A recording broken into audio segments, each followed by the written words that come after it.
السلام علیکم۔ حقیقت کی تلاش میں خوش آمدید۔ ہماری آج کی اس ویڈیو کا موضوع اللہ تعالیٰ کی بادشاہت اور اللہ تعالیٰ کی سلطنت ہے۔ شروع کرنے سے پہلے میں چاہوں گا کہ آپ ہمارے چینل کو سبسکرائب کریں اور بیل کے بٹن کو دبائیں تاکہ آپ کو ہماری نئی ویڈیو کا نوٹیفیکیشن ملتا رہے۔ اللہ کون ہے؟ آج ہم مسلمانوں کو اپنا ایمان تازہ کرنے کی ضرورت ہے۔ ہمیں اپنے خالق کے ساتھ جڑنے کی ضرورت ہے۔ ہمیں کسی سے نہیں ڈرنا چاہیے سوائے اللہ تعالیٰ کے۔ ہمیں چاہیے کہ ہم خوش کریں تو صرف اللہ تعالیٰ کو۔ تو اللہ کون ہے؟ سورہ حدید میں اللہ تعالیٰ فرماتا ہے، آسمانوں اور زمین کی بادشاہی اسی کی ہے، وہی زندگی دیتا ہے اور وہی موت دیتا ہے، اور وہ ہر چیز پر قادر ہے، وہی اول اور وہی آخر، اور اپنی قدرتوں سے سب پر ظاہر پھر بھی پوشیدہ ہے، اور وہ ہر چیز خوب جاننے والا ہے۔ سورہ الانعام میں اللہ تعالیٰ فرماتا ہے، اور اسی کے پاس غیب کی کنجیاں ہیں جن کو اس کے سوا کوئی نہیں جانتا، اور اسے جنگلوں اور دریاؤں کی سب چیزوں کا علم ہے، اور کوئی پتا نہیں جھڑتا مگر وہ اس کو جانتا ہے، اور زمین کے اندھیروں میں کوئی دانہ اور کوئی ہری یا سوکھی چیز نہیں ہے مگر روشن کتاب میں لکھی ہوئی ہے۔ کیا کسی بھی انسان، کسی بھی جن، کسی بھی چیز میں اللہ تعالیٰ میں پائے جانے والی ایک بھی خوبی پائی جاتی ہے؟ اب اللہ تعالیٰ کی مخلوق کی بات کرتے ہیں۔ اللہ تعالیٰ کی مخلوقات میں سے ایک فرشتے ہیں۔ جبرائیل علیہ السلام فرشتوں میں برگزیدہ سمجھے جاتے ہیں۔ ہمارے نبی کریم صلی اللہ علیہ وسلم نے جبرائیل علیہ السلام کو ان کی اصل حالت میں دیکھا ہے۔ عبداللہ ابن مسعود روایت کرتے ہیں کہ نبی کریم صلی اللہ علیہ وسلم نے جبرائیل علیہ السلام کو ان کی اصل شکل میں دیکھا ہے۔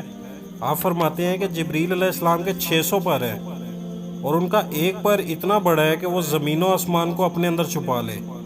صرف ایک پر ہر آسمان، ہر ستارے، ہر چاند اور ہر سورج کو اپنے اندر چھپا لے گا۔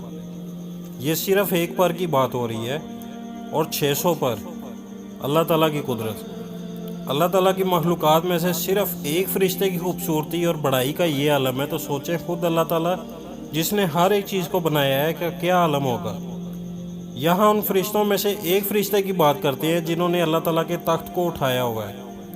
احادیث میں آتا ہے، حضور پاک صلی اللہ علیہ وسلم نے فرمایا، اللہ تعالیٰ نے مجھے اس بات کی اجازت فرمائی ہے کہ میں مسلمانوں کو فرشتوں میں سے ایک ایسے فرشتے کا حال بیان کروں کہ جنہوں نے اللہ تعالیٰ کے تخت کو اٹھا رکھا ہے۔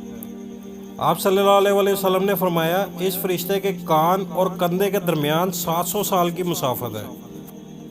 اگر ہم انسان اپنے حساب سے اس فاصلے کو دیکھیں تو کان اور کاندھے کے درمیان ایک ہاتھ سے بھی کم کا فاصلہ ہے، لیکن وہ فرشتوں میں سے ایک فرشتہ جس نے تخت الہی کو اٹھا رکھا ہے، اس کے کان اور کاندھے کا درمیانی فاصلہ 700 سال کی مسافت جتنا ہے۔ اس فرشتے کی مکمل جسامت کا کیا عالم ہوگا؟ ان فرشتوں نے جس تخت الہی کو اٹھا رکھا ہے اس کی اپنی جسامت کا کیا عالم ہوگا؟